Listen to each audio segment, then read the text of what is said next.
नए कहानियों के दौर में एक वक्त ऐसा भी आया जब निबंधों के ज्ञान परकता से अलग और कहानियों के जटिल संबंधों और उनके झुंझलाहट से परे यायावरी और फक्करपना सिर चढ़कर बोलने लगा। और इसी यायावरी और फक्करपना के बादशाह कहे जा सकते हैं राहुल सांकृत्यायन। जय हिंद दोस्तों। आज की जो कहानी है वह एक यात्रा वृत्तांत है। यात्रा वृत्तांत में इस तरह की कहानियों को लिखा जाने लगा जो हूबहू उस जगह की वृत्तांत को कहता था, जैसे लगता हो आप स्वयं ही उस पहाड़ों पे चल रहे हो, उन वादियों में टहल रहे हो। तो आज की जो कहानी वह है अगरतला और कलाय, और इसे लिखा है प्रयाग शुक्ल ने। तो चलिए शुरू करते हैं। इस इलाके को खजूर बागान क्यों कहते हैं? क्या यहाँ खजूर के पेड़ थे बहुत से पहले? यह पूछने पर 50-55 के अमलेंदु बनिक मुझे एक और ले जाकर सड़क पार कर वह छोटा सा सरोवर दिखाते हैं जिसे खजूर के पेड़ों ने घेर रखा है। फिर कहते हैं, देखिए ना, अभी भी है, पर पहले और ज़्यादा रहे होंगे। बात आपकी सच है, तभी न पड़ा है नाम खजूर बागान। अमलेंदु सिक्योरिटी गार्ड हैं, बांग्ला भाषी हैं, उनसे मेरी बातचीत बांग्ला में ही हो रही है। यूँ भी बांग्ला ही तो त्रिपुरा की भाषा है, दिन भर वही सुन और दिख पड़ती है। आदिवासी जरूर अभी भी अपनी भाषा काक बोड़ाक का इस्तेमाल करते हैं। पता चला कुछ अध्ययनशील बांग्ला भाषी भी अब काक बोड़ाक के पुनरुद्धार में जुटे हुए हैं। काक बारोक में समकालीन साहित्य भी लिखा जा रहा है। अगरतला का यह टूरिज्म अतिथि गृह काफ़ी बड़ा है, खुला परिसर है, नाम है गीतांजलि। पास ही राजकीय अतिथि गृह है सोनार तरी नाम का। दोनों नाम जाहिर है रविन्द्रनाथ ठाकुर की कृतियों से ही लिए गए हैं। अगरतला और त्रिपुरा से रविन्द्रनाथ का परिवार संबंध प्रगाढ़ था। वह त्रिपुरा राज परिवार के 4 पीढ़ियों के सदस्यों के अंतरंग रहे थे। राज परिवार संपत्ति के विवादों तक में उनका मुंह जोता था।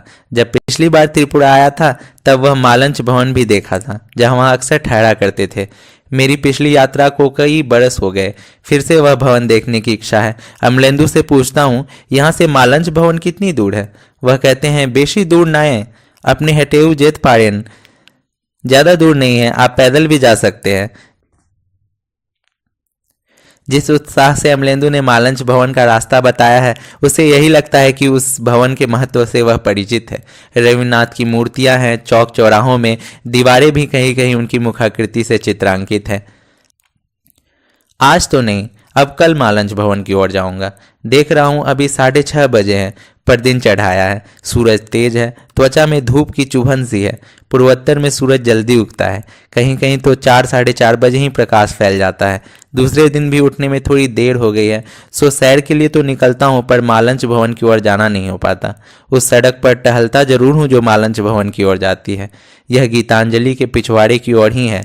रास्ते में बांस वृक्ष हैं, अन्य कई सघन वृक्ष भी। एक आरण्यक अनुभूति है। अगरतला में आम के पेड़ हैं, उनमें बौर हैं, पर लीची के वृक्ष भी कई हैं, जिनकी बौरों को देखकर दूर से कोई भ्रम में पड़ जा सकता है कि यह आम है या लीची। अनंतर जिस दोपहर को दिल्ली की फ्लाइट पकड़ने के लिए एयरपोर्ट जा रहा था, तो युवा गाड़ी चालक शुभंकर ने एक लीची बागान की ओर इशारा करते हुए कहा था। जो नहीं जानते वो इसे आम का बागान समझ बैठते हैं। वास्तव में एक गहरा साम्य तो है। मैंने पूछा था, त्रिपुरा तो रबर प्लांट के लिए भी जाना जाता है, क्या शहर में भी रबर के पेड़ हैं? तो उसकी ओर से जवाब आया था, नहीं, शहर में नहीं है, न ही एयरपोर्ट के इस रास्ते में, पर अगर आप बांग्लादेश बॉर्डर की ओर जाने वाली सड़क पर जाएं तो वहां दिख जाएंगे। अगरतला शहर के बांग्लादेश बॉर्डर बस 3-4 किलोमीटर ही तो है। जो भी हो, अगरतला अभी उन शहरों में है जहां जिस ओर भी आप नज़र उठाएं कुछ पेड़ पौधे जरूर मिलेंगे, और उसके छोटे पक्के घरों की इमारतों के भीतर से भी वो झांकी उठते हैं। अभी बहुमंजिली इमारतों के रोग से अगरतला ग्रस्त नहीं हुआ है, गनीमत है।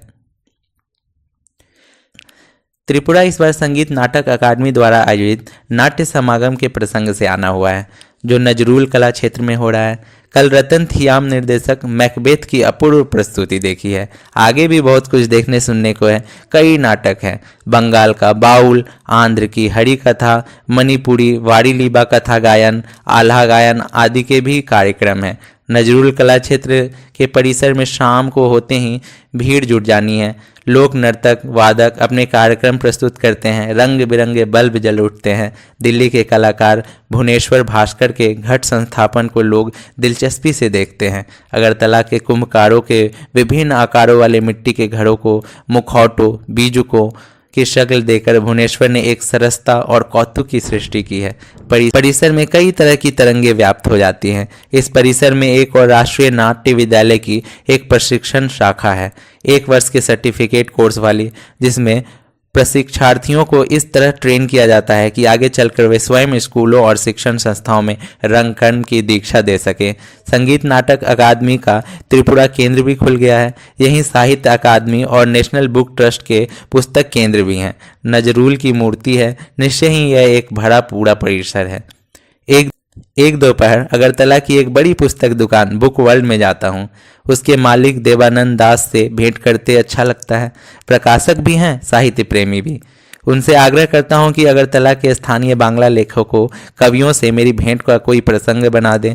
वे सहर्ष अगले दिन रतन देव बर्मन, मीनाक्षी भट्टाचार्य, संध्या भौमिक, रत्ना मजुमदार आदि को दुकान में ही आमंत्रित कर लेते हैं। एक गोष्ठी ही तो जम जाती है। मेरी बातचीत सबसे बांग्ला में ही होती है। रविन्द्रनाथ, जीवानंद दास, शंख घोष आदि के काव्य प्रसंग सहज ही आ जाते हैं। कविताएं सुनी सुनाई जाती हैं। मीनाक्षी भट्टाचार्य रविन्द्रनाथ की कविता साधारण में सामान्य लड़की की बड़ी सुंदर आवृत्ति भी करती हैं। चाय और संदेश आदि मिष्ठानों के साथ पुस्तकें भेंट में मिलती हैं। भेंट आती है अरुणोदय शाह से, जो त्रिपुरा विश्वविद्यालय के पूर्व उपकुलपति हैं।